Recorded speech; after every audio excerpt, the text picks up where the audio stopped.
Manuka honey is becoming increasingly popular as a health food product in China these days. Vitmedi is an iconic brand that represents leading quality Manuka honey, Jarrah honey, as well as natural honey. It is one of the fastest growing medicinal honey companies and are now available from over 10 different pharmacy chains. Vitmedi has been in the forefront of developing a comprehensive understanding of the properties of Australian Manuka honey by partnering with Australian and international universities for research. We visited a leading Australian Manuka honey research lab in the University of the Sunshine Coast to develop a deeper understanding of the benefits of Manuka honey.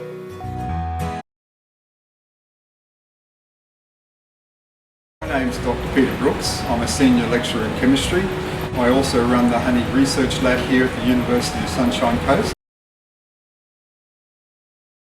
My name is Lynn Pappalardo and I work here at the University of the Sunshine Coast in our honey research. I'm Matthew Pappalardo and recently I just finished an honours degree at the University of Technology in Sydney, where I connected the biological activity of Australian leptospermum honeys to the chemical profile of those honeys. Why is Australian Manuka honey so special? Well, Manuka is just one species of leptospermum honey. So there's one species in New Zealand, that's the Scoparium, and there's 83 species in Australia, including Scoparium.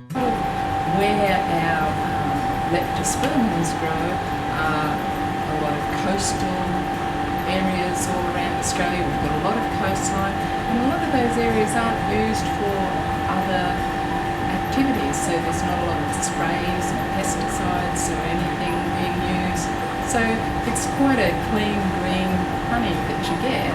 Why we should be using it, it's got a special antibacterial action so that if it's applied to affect the wound, for example, the honeys will draw the infection out of the wound and natural chemicals within the honey destroy the infection.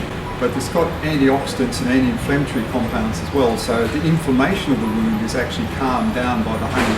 Now, Manuka honeys, or leptospermum honeys, have a compound called methylglyoxal, and they're the only type of honeys to have that. You talk about honey being active when it has the content of methylglyoxal so that it can be antibacterial and anti-inflammatory and wound healing. It can also be taken if you've got a sore throat, which is a streptococcus infection. It can help fight off the throat infection. The UMF rating originally stood for unique Manuka factor before they knew what was causing it. So we knew that these honeys, when tested in a laboratory, were killing bacteria, but we didn't know why. So the stronger the action, the stronger the UMF rating. And then we discovered the compound responsible for that was methylglyoxal. The process of measuring that is very difficult when you're testing it against a live organism, just because there's so many different variables at play. Whereas if we're just looking at quantitating and measuring the amount of MGO, you can get a really nice guide to the antibacterial activity. Test honey samples that people have sent us for the methylglyoxal and the DHA precursor. So it's a very rapid test, so this test runs for about 15 minutes per sample on the instrument, whereas the UMF bacterial testing takes 24 hours for the bacteria to grow, so it's much slower. And it's a very definite test because we can get a very accurate measure of the methylglyoxal.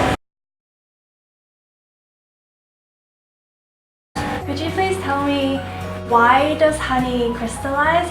Is that a concern for consumers?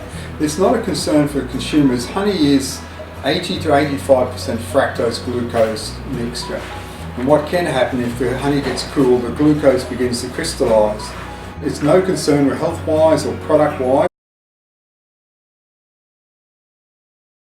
Okay, so we have a Australian jellybush honey here and the New Zealand Manuka honey. Could you explain the differences and the appearance? Well, the difference is that the New Zealand Manuka honey has been creamed, which means they've added very small crystals for the glucose to begin crystallizing around. So lots and lots of little crystals of glucose. That's why it appears opaque. So the honey has a sort of greyish opaque appearance to it. Whereas the Australian jellybush honey is clearer, it doesn't have that opaque appearance.